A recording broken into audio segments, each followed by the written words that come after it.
All right, well, let's get started. I'm sure there's more folks joining, but they can join in and just in the essence of time. I first want to introduce myself to some of you who I have not met. I'm Tanya Carrigal, and thank you for being here today. I'm honored that you're willing to share these next 45 minutes with me and that you've taken time for yourselves today on this Friday. So this workshop is really to help you connect with this time of the pandemic over this last 11 or 12 months to really try and honor some of the gifts that we've gained from it. Um, so as we start to go through this workshop, before we get started, just a couple of administrative things to go over. So you're more than welcome to keep your cameras on or off. I just ask if you could keep yourselves on mute, would be great. And as questions come up, if you have any, please feel free to use the chat. You'll see the chat box in the bottom of your screen. I hope we light it up. I hope you use it throughout the workshop. I'm going to ask you to share your thoughts or comments or questions in the chat. So I love how we can use that even though we're virtual, but it's a way for us to all connect with each other and share our own experiences. And then the last thing is, hopefully you received my email with a link to the worksheet. So I know some folks may not have received it. Maybe it went to your junk folder, your spam folder. So if you didn't receive the email with the link to the worksheet, maybe just check that folder. All right, so let's get started. I'm going to share my screen here.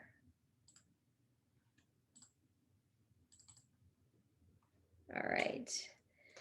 So before we dive in, I want to just make sure that this webinar is for you and you're here for the right topic, let's say.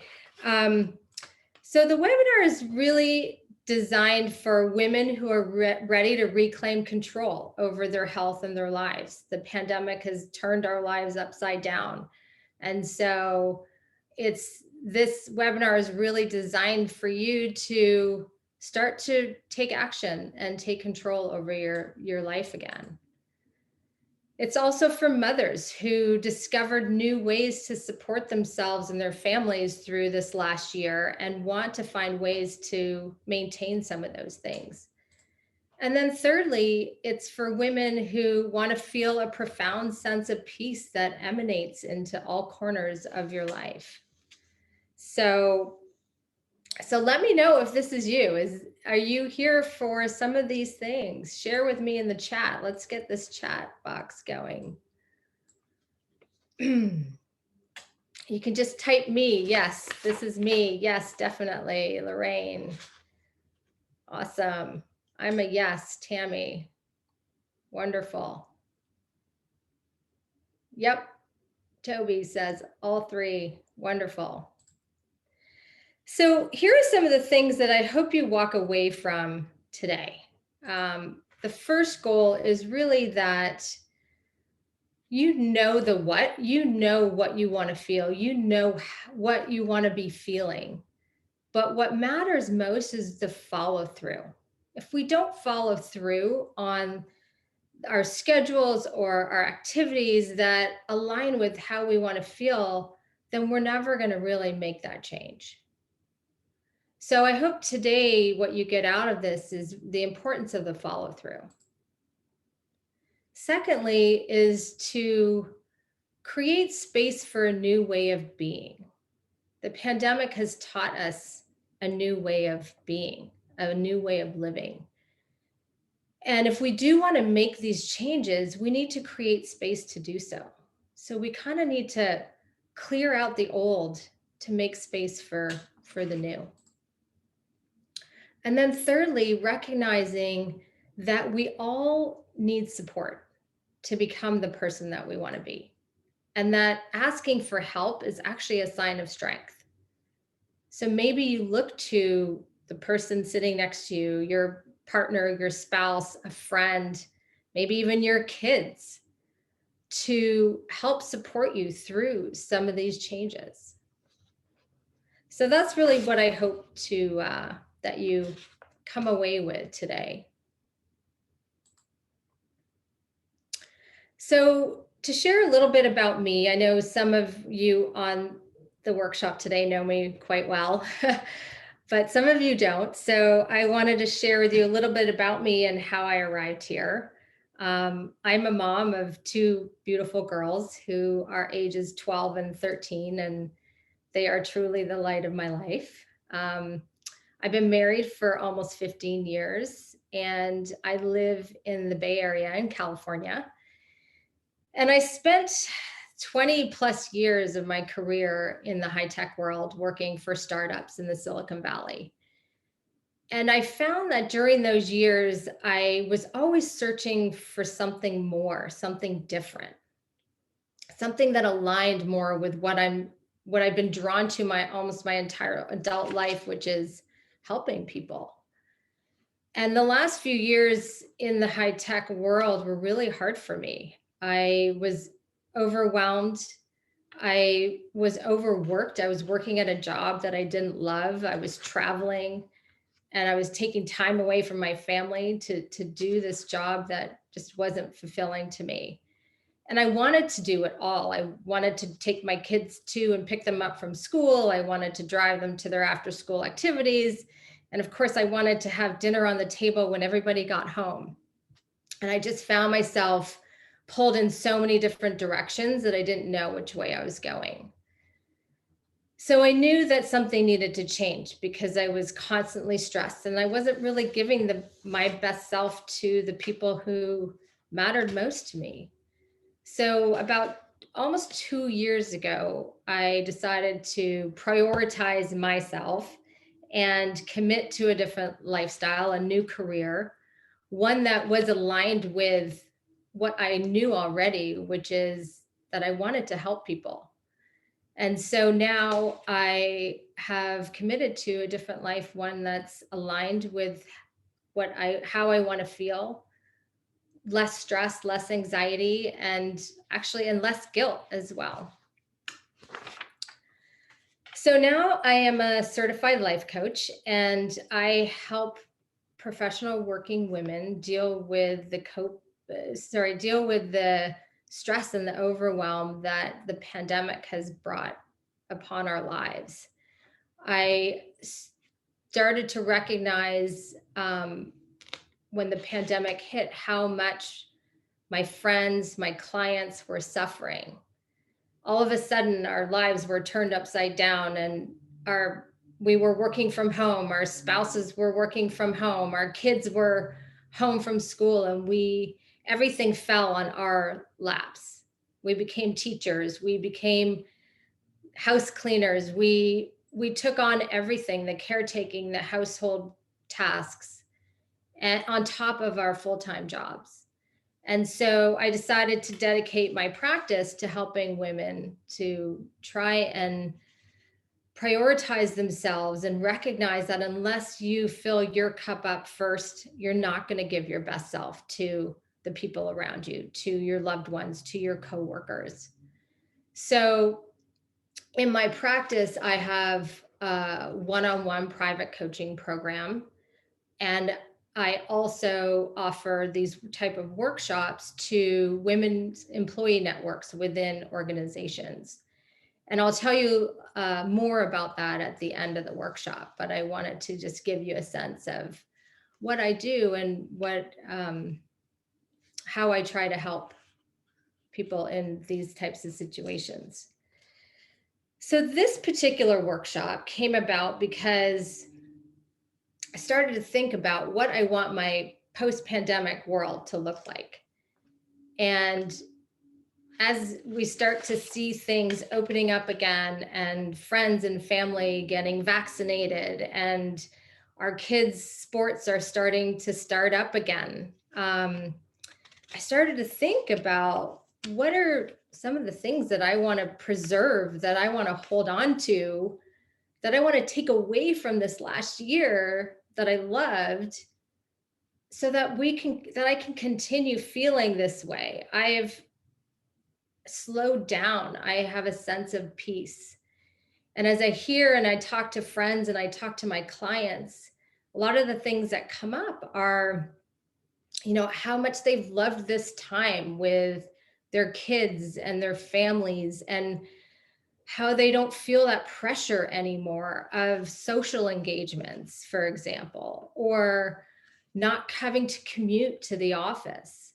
So this workshop is really to give you an opportunity to connect with that, and to connect with the good things that have come out of this, as far as how we've given ourselves time and how we've been given time to think about that. So one of the things I want you to think about through the rest of this workshop is, what can you imagine for yourself? What kind of life can you imagine that's true and beautiful, that you want to create for yourself? So as you think about that, let's go into a little breathing exercise. So go ahead and sit up nice and tall and plant your feet on the floor, and close your eyes if you'd like to, and take a few deep breaths. And as you inhale through your nose and exhale through your mouth. And we'll take 3 or 4 breaths here. And as you breathe, pull your shoulders away from your ears. Relax your jaw. Let all the thoughts of what you were doing before you arrived here today just roll down your back. And bring your thoughts to this present moment. And if you'd like, set an intention for yourself for being here today. What do you hope to gain from today? And go ahead and open your eyes. And hopefully you're ready to get started.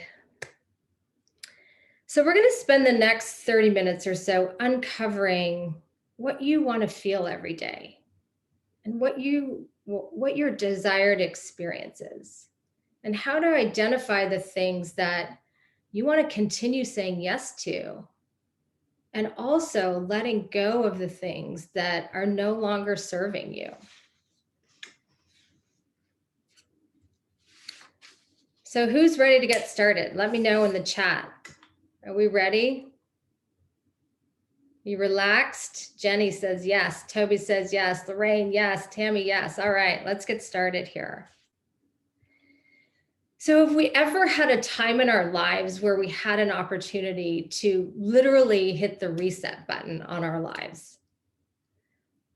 When you think back to when the pandemic hit almost a year ago now, tell me what comes up for you. Let me know in the chat. How was that for you? We were in lockdown. Everybody's at home. There wasn't much to do. Think back to that time. Type it in the chat if you'd like. I was going to get so much done. Ha, Mara.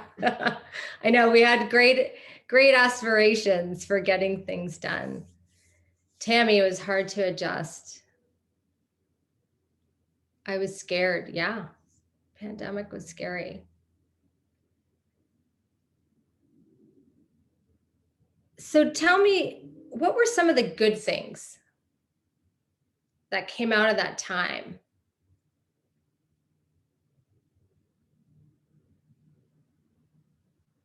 I never cooked so much in my life. I lost 80 pounds this year. That's amazing. Family time, family bonding. Yeah, those are such good things. And how did those make you feel? More time with close family, slowing down and getting rid of things that don't matter. downtime with family where you got to figure out what to do together. Yeah, healthy cooking. My oldest didn't go to college, which was hard, but we've had time together. I feel great, more confident. Awesome. Got to start my vision board. I love that. And then there were some difficult things as well. What were some of those difficult things? Being scared, for sure. When you think about the difficult things, how did those make you feel? Tammy, was it difficult being with your husband 24/7? Yeah, juggling home, work, family. Absolutely. I'm sorry, Jenny, you lost your stepmom. You haven't been able to be with your dad. Yeah, those are hard things. Being without my grandchildren. Yes, Beth. Soon we will see you. But could you have ever imagined that this pandemic brought us some gifts? The gift of time, the time to be with ourselves, to be with our families, and to stop all the outside noise and just be with ourselves. For all of our lives, we've been trained to listen to these external voices, these voices that encircle us, the voices of our community, of our society, even of our parents as we were growing up, our teachers. But what we often didn't do, or we don't do, is we need to look inward. So I'm reading a book right now called Untamed. It's by Glennon Doyle. If you haven't read it, it's fabulous. And actually, I have it right here. I can show you. This is what it looks like. There was a passage in there that really jumped out at me that I thought was poignant for today, that I thought I would share with you. And she says, I buried who I was in order to become what I should be. I lost myself when I learned how to please others. How does that land for you? Does anybody feel what she's saying here?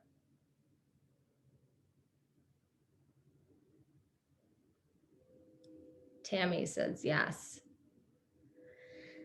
Yeah.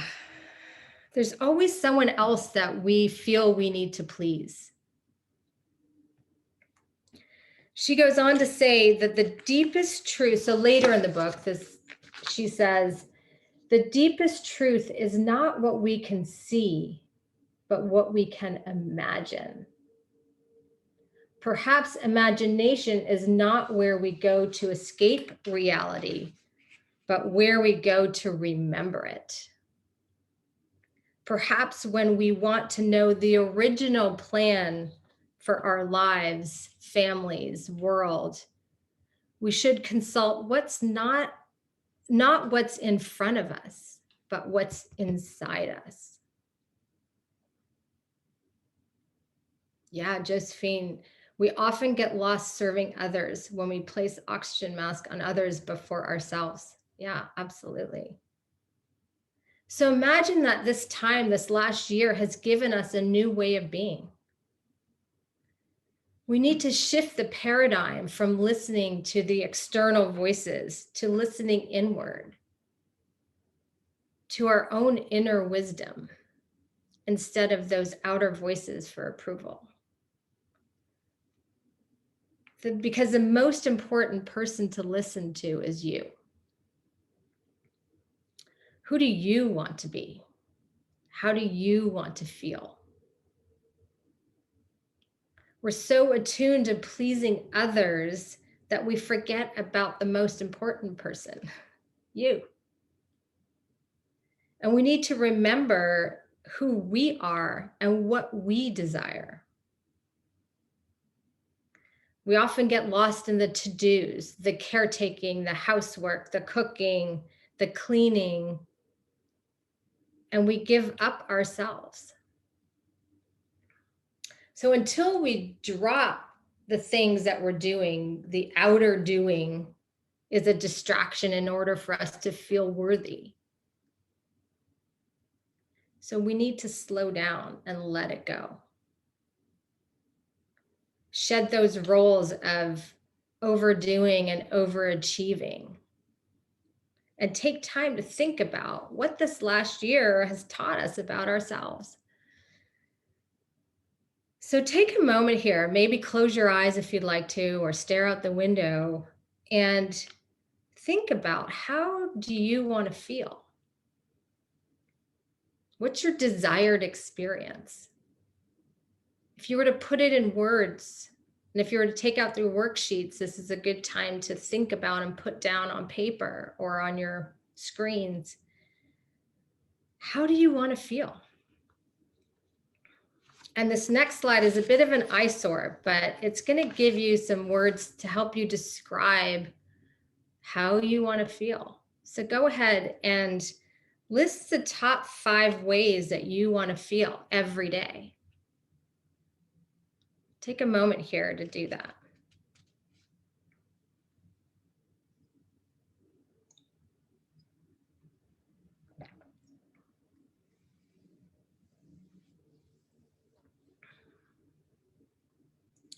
And Jenny, you say, I don't have enough time. I'm worried I don't have enough time left to become me or remember me. There's lots of time left. This is the time to act so that you do enjoy the rest of your life.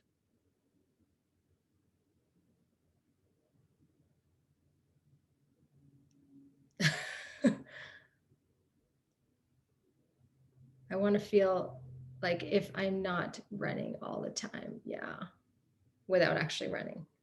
Yeah. So share with me in the chat, how do you want to feel? What are some of the words that you wrote down?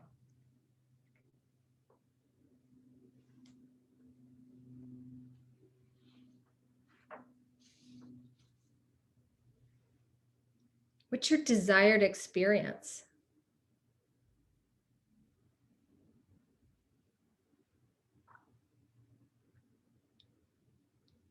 Appreciated, empowered, balanced, Lorraine. I love it. Neeti, hopeful, safe, confident. Yes.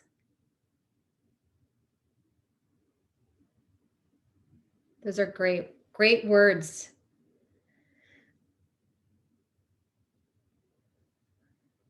Creative, balanced, passionate, mindful. Wonderful. Clear, active, calm, creative, centered. Healthy, useful, thoughtful, focused. I love all of these words. So as you think about your desired experience, about how you want to feel, consider what you need to do in order to keep feeling this way. What are you ready to commit to doing so that you feel soulful, encouraged, nourished, mindful?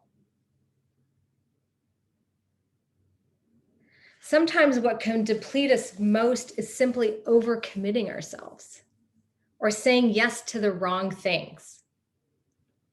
Many of us want to just help those around us, or we're simply really good at things, so we say yes to them because we know we can do it and we don't want to disappoint someone.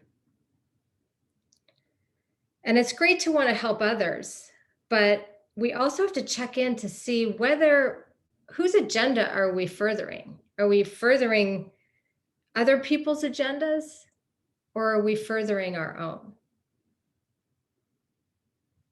So would you say you tend to say yes to many things, many requests from others, or do you feel like you have a healthy no practice? Let me know in the chat.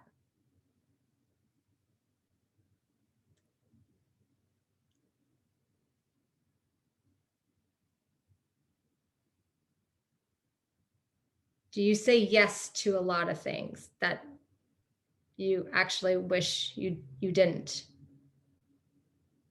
As I've gotten older, I've gotten better at saying no. Yeah. I always fall prey to saying yes and getting overcommitted. Absolutely.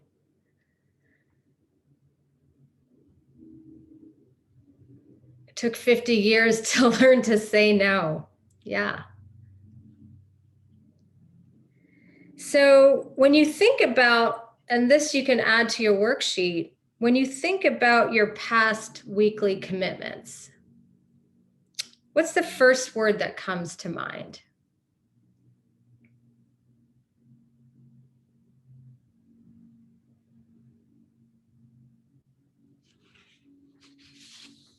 And when you think about your present or maybe a post-pandemic weekly schedule, what would you like to be experiencing instead?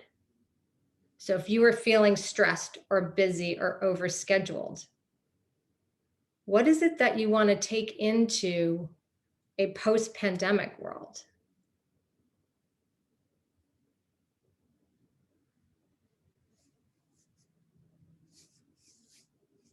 Balance, balance, balance seems to be a common theme.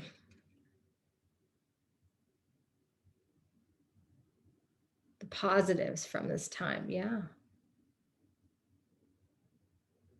And once you have that, what will having that do for you?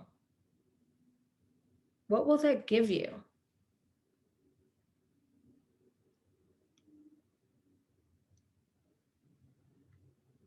And what activities or events might you be able to say yes to from this place?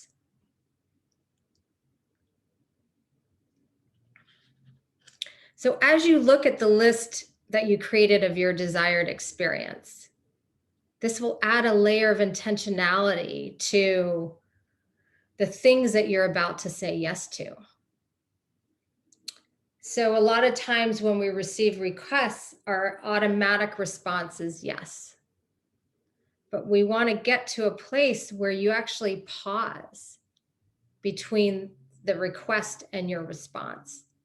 And you take the time to consider whether this request is in alignment with how you want to feel and your desired experience. When we say yes to something, we're saying no to something else. And similarly, on the flip side, when you say no to something, you're creating space to say yes to something else. So with your top desired experiences in mind, let's take a few minutes here and think about, over the past year, what are some of the things that you've loved doing, that you want to keep doing, that you want to take into this post-pandemic world? Go ahead and list those out.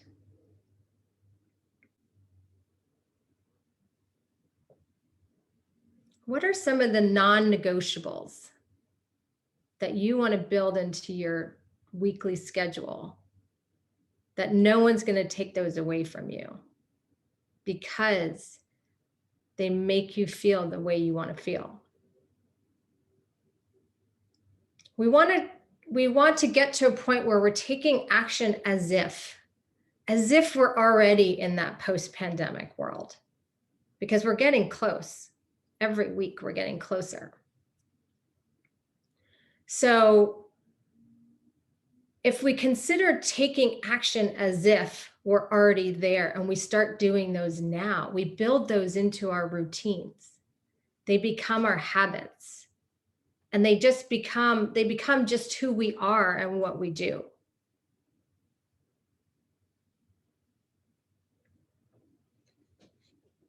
So what are some of the things that you want to bring with you that you learned from slowing down?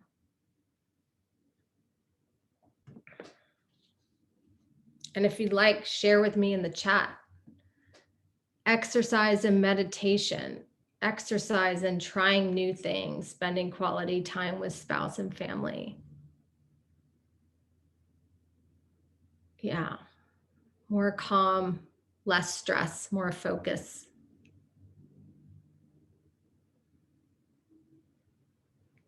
Yeah, those are all wonderful things. So all the things that you write down, you want to check in with how do they support these priorities, these desired experiences. So on the flip side, if we think about the things that are no longer serving us or the things that we want to say no to, knowing what we do not want is not the same as knowing what we want. So if you think about what are those things that maybe you were forced to stop doing because we went into lockdown and it gave you a sense of relief. What are those things that you're going to continue letting go of that no longer serve you, are no longer in alignment with these new desired experiences that you want to keep having? Go ahead and list those on your worksheet.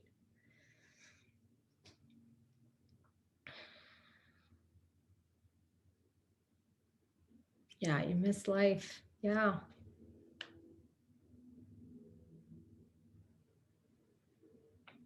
Too much work travel. I agree.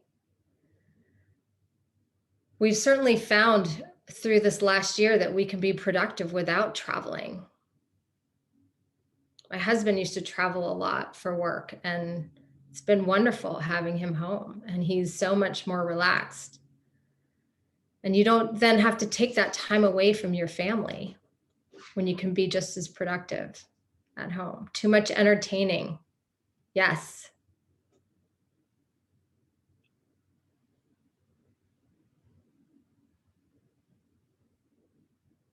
So by continuing to say no to these things, they help you align yourself with how you want to be feeling. So when you think about removing these things from your life, to slow down, to maybe not entertain as much, to not have to travel for work, maybe you no longer have to commute to an office. How does that make you feel?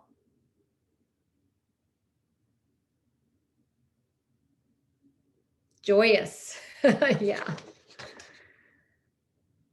Let me know in the chat. Maybe a sense of relief, calm, opens room up for things I really want to do. Yeah.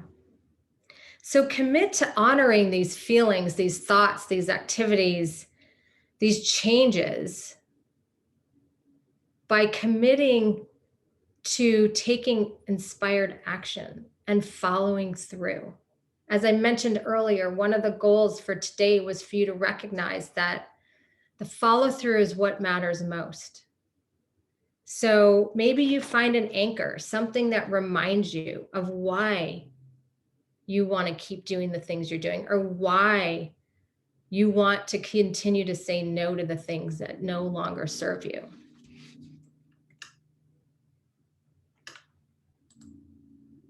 So just to recap here, you know what. So you know what you feel or what you want to be feeling. But again, it's the follow through that matters most. Secondly, that we need to create space for this new way of being. And then thirdly, we need to recognize too that sometimes we need help. We need support to make these changes. So maybe again, it's asking someone to help to support you and your family, or maybe even it's a coach. But somebody, we can't do it alone. We try to do these things alone, but we need the support of the people around us. So now I would like to open it up to questions. If you have any, please feel free to type them in the chat. Lorraine says, I definitely don't miss the morning rush hour commute on the subway. Yeah. Yeah, these are the things that we can think about. How do we, if you start to go back to an office, how do you address that commute? Maybe there's an opportunity for you to work from home a few days a week.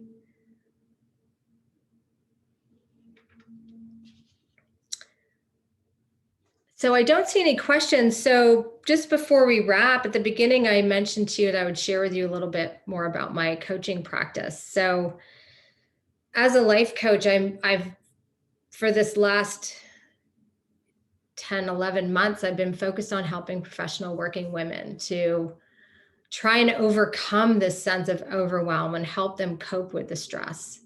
And often that comes from just prioritizing yourself. So I have a one-on-one private coaching program called the Total Transformation Program that is designed to help you prioritize yourself, to identify how you're stuck. What are the things that are keeping you stuck, and how do you change that? So I'm going to put in the chat a link to my website, which will give you, or I think I will, give you more information about my coaching program and give you an opportunity to learn a little more. If you liked this workshop today and it's something that you want to continue to dive into deeper, I'd be happy to set up a call with you. The other thing I offer is workplace wellness. So I offer these types of workshops to women's employee networks, working with the leaders of those. Lorraine is certainly one of them, or HR departments where I offer my workshops to help you help your employees. I've been really impressed with how so many organizations are investing in wellness for their employees. So, so feel free to reach out to me if you're interested in having any of my workshops in your workplace.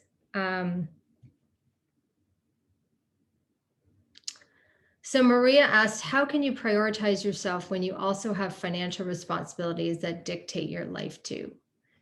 So I think it really comes down to a lot of the times making choices, the trade-offs. So where can you squeeze in that time for yourself? Maybe it's in the morning. You just take a little bit of time at the beginning of your day that's just for you. And by doing that, it helps just to recharge, get going, and feel like you've given yourself something to get your day started right. So that's just an example of just finding it doesn't have to be a big commitment.